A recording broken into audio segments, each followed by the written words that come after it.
Lei sindaco è un imprenditore, ieri ha incontrato tutte le categorie economiche della città per trovare delle risposte e stamattina ha incontrato il capo dello Stato, Sergio Mattarella. Che ha detto al capo dello Stato?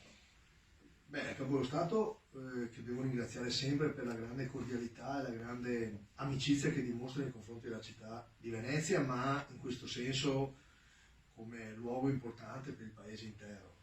Ho testimoniato questa voglia di seguire appunto tutte le attenzioni che il governo sta mettendo in campo, il governo, la regione, nel caso nostro il Veneto, sta seguendo, ma anche ho raccontato di come la vita comunque continua, insomma, abbiamo adesso il decreto ha stabilito per questa settimana ancora la sospensione delle scuole, la settimana scorsa era la chiusura, sospensione vuol dire che il personale non docente può essere a scuola, nelle scuole statali, per cui può diciamo, disinfettare, pulire, eccetera, no? In maniera tale che i ragazzi possano tornare a scuola.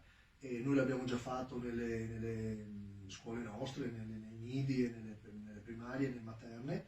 Chiaramente stiamo facendo un lavoro costante e quotidiano sui mezzi di trasporto, dai vaporetti al tram, agli autobus, tutte le notti. Abbiamo fatto vedere con i nostri mezzi, insomma, poi i giornali hanno dato anche giusto risalto alla sicurezza che mettiamo sanitaria e per cui nessuna sbavatura su questo. Dopodiché diciamo anche che si può sorridere, si può continuare a vivere. Abbiamo da ieri mattina aperto tutti i musei del comune. Ieri a Palazzo Ducale abbiamo fatto quasi 1000 persone di visitatori, cioè vuol dire che ci sono persone. Tra l'altro dico agli italiani, guardate, il Veneto, ma non solo il Veneto, in generale il nostro paese è sicuro. È un'occasione per venire non solo a Venezia, per andare a visitare, visto che magari i bambini sono a casa, di poter anche, con tutte le cautele del caso, ma insomma continuiamo a vivere, insomma.